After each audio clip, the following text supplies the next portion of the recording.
Todo mundo se sente solitário às vezes, quando não temos ninguém para sentarmos no almoço, quando nos mudamos para uma nova cidade ou quando ninguém tem tempo para nós nos finais de semana.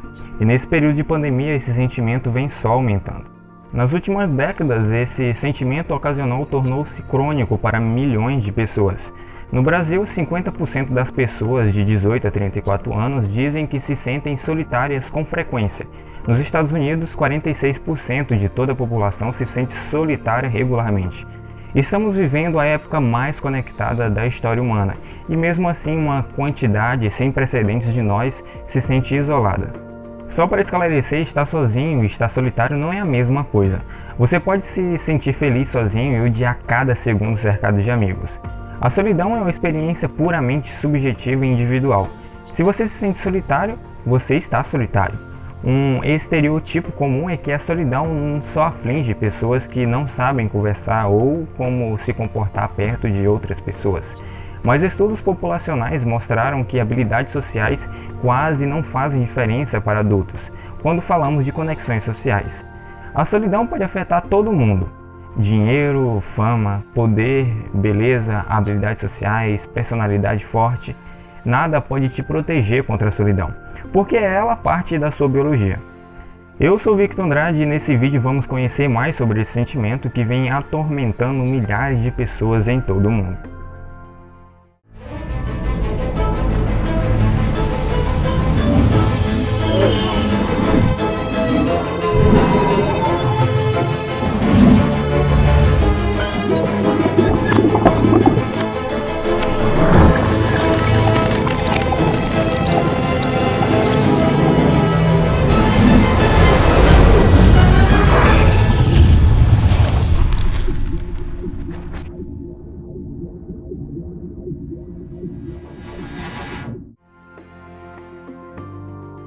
A solidão é uma função corporal como a fome. A fome faz você prestar atenção nas suas necessidades físicas. A solidão faz você prestar atenção nas suas necessidades sociais. Seu corpo se preocupa com as suas necessidades sociais, porque há milhões de anos elas eram um ótimo indicador de sua probabilidade de sobrevivência. A seleção natural recompensou nossos ancestrais por colaborarem e por formarem conexões entre si. Nossos cérebros cresceram e se aperfeiçoaram para reconhecer o que os outros pensavam e sentiam, e para formar e sustentar laços sociais. Ser sociável tornou-se parte da nossa biologia. Você nasce em grupos de 50 a 150 pessoas, com as quais você permanecerá geralmente pelo resto da sua vida. Alimentar-se, manter-se seguro ou cuidar dos filhos era praticamente impossível sozinho. Estar junto significava sobrevivência, ficar sozinho significava morte. Então era crucial que você desse bem com os outros. A ameaça mais perigosa à sobrevivência não era ser comido por um leão, mas não fazer parte das condições sociais do seu grupo e ser excluído. Para evitar isso, seu corpo criou a dor social. A dor desse tipo é uma adaptação evolutiva à rejeição, um tipo de sistema de alerta que o leva a interromper comportamentos que o isolam.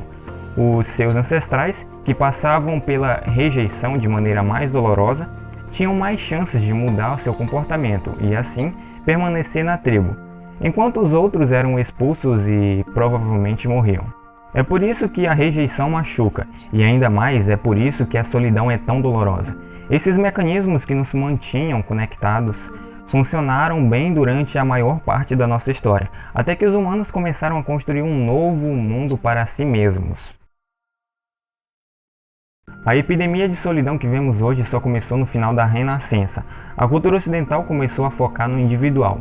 Os intelectuais se afastaram do coletivismo da Idade Média, enquanto a recente teologia protestante enfatizava a responsabilidade individual. Essa tendência acelerou durante a Revolução Industrial. As pessoas deixaram suas aldeias e os campos para entrar em fábricas.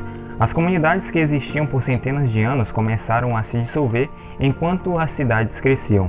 Conforme nosso mundo se modernizava rapidamente, essa tendência acelerou cada vez mais. Hoje percorremos longas distâncias por novos empregos, relacionamentos e educação, deixando nossa rede social para trás. Nós encontramos menos pessoas pessoalmente e as encontramos com menos frequência que antigamente. Nos Estados Unidos, o número médio de amigos próximos caiu de 3 em 1985 para 2 em 2011. A maioria das pessoas se depara com a solidão crônica por acidente. Você chega à idade adulta e fica ocupado com trabalho, estudos, romances, filhos e Netflix. Simplesmente não há tempo suficiente. As coisas mais convenientes e fácil de sacrificar é o tempo com os amigos. Até que você acorda um dia e percebe que se sente isolado e que anseia por relacionamentos próximos. Mas é difícil encontrar conexões íntimas quando adultos, e assim a solidão pode se tornar crônica. Enquanto os humanos se orgulham de coisas como iPhones e naves espaciais, nossos corpos e mentes são basicamente os mesmos que eram há 50 mil anos. Ainda estamos biologicamente sincronizados para estar um com o outro. Estudos em larga escala mostraram que o estresse relacionado à solidão crônica está entre as coisas menos saudáveis que podemos sentir como seres humanos. Faz você envelhecer mais rápido, torna o câncer mais letal, acelera o Alzheimer e torna seu sistema imunológico mais fraco. A solidão é 2 vezes mais letal que a obesidade, e tão letal quanto fumar um maço de cigarro por dia.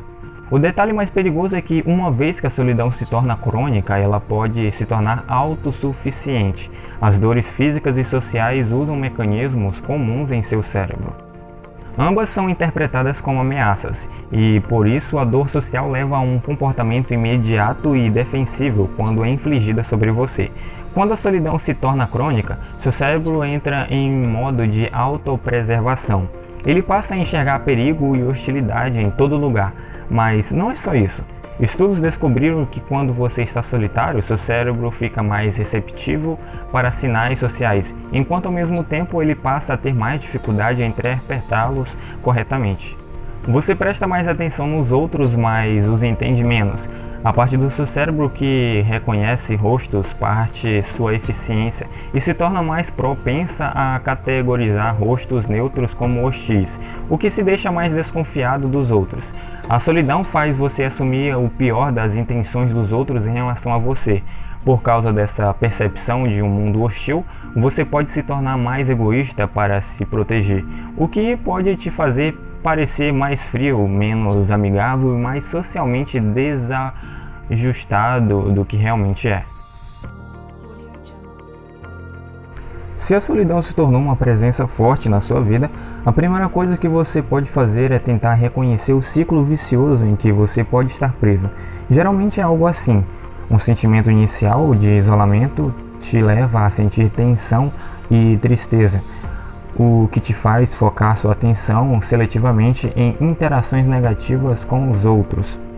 Isso torna seus pensamentos sobre si mesmo e sobre os outros mais negativos, o que então muda seu comportamento. Você começa a evitar interações sociais, o que faz você se sentir ainda mais isolado.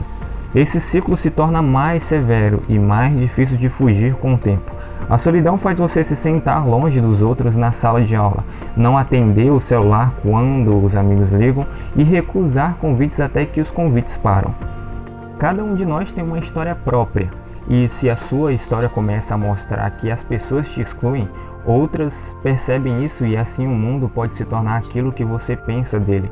Normalmente é um processo lento que se arrasta por anos e por levar à depressão e um estado mental que impede conexões mesmo que você anseie por elas. A primeira coisa que você pode fazer para escapar é aceitar que a solidão é um sentimento totalmente normal e nada do que se envergonhar. Literalmente todo mundo se sente solitário em algum momento da vida. É uma experiência humana universal. Você não pode eliminar ou ignorar um sentimento até que ele desapareça magicamente, mas você pode aceitar o que você sente e se livrar da sua causa.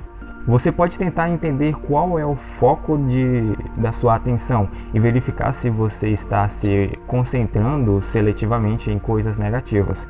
Essa interação com o colega foi realmente negativa ou foi realmente neutra? Ou até mesmo positiva? Qual foi o conteúdo real da interação? O que a outra pessoa disse? A outra pessoa disse algo ruim ou você adicionou um significado a mais nas palavras delas? Talvez a outra pessoa não tenha reagido negativamente de verdade, mas apenas com pressa. Então, às suas ideias em relação ao mundo. Você está assumindo o pior sobre as intenções dos outros? Você entra em uma situação social e já decide como ela vai acontecer? Você assume que os outros vão te querer por perto ou você está tentando evitar ser machucado e não arriscando se abrir? E se sim, você consegue tentar dar aos outros uma oportunidade? Você consegue apenas presumir que eles não estão contra você? Você consegue arriscar se abrir e se tornar vulnerável outra vez? E por último, seu comportamento. Você está evitando oportunidades de estar com os outros? Ou você fica procurando por desculpas para recusar convites? Ou você se afasta dos outros preventivamente para se proteger? Você age como se estivesse sendo atacado ou você realmente busca novas conexões ou se conformou com sua situação? É claro que cada pessoa e situação é única e diferente, e talvez apenas a introspecção não seja suficiente.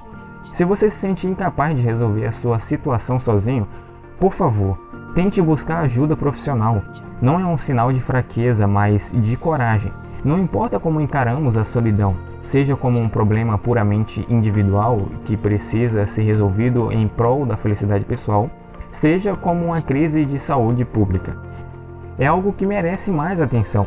Os humanos construíram um mundo surpreendente e, no entanto, nenhuma das coisas brilhantes que fizemos foi capaz de satisfazer ou substituir nossa fundamental necessidade biológica de conexão. A maioria dos animais obtém o que precisam do ambiente físico. Nós obtemos o que precisamos uns dos outros e precisamos construir nosso mundo artificial com base nisso. Vamos tentar algo juntos. Vamos entrar em contato com alguém hoje. Não importa se você se sente meio solitário ou se você quer fazer o dia de alguém melhor. Que tal escrever para um amigo com quem você não fala há algum tempo? Ou ligar para um membro da família que se afastou? Ou convidar um amigo do trabalho para um café? Ou apenas fazer algo que você normalmente tem medo ou preguiça de ir, como um evento de videogames ou um clube de esportes?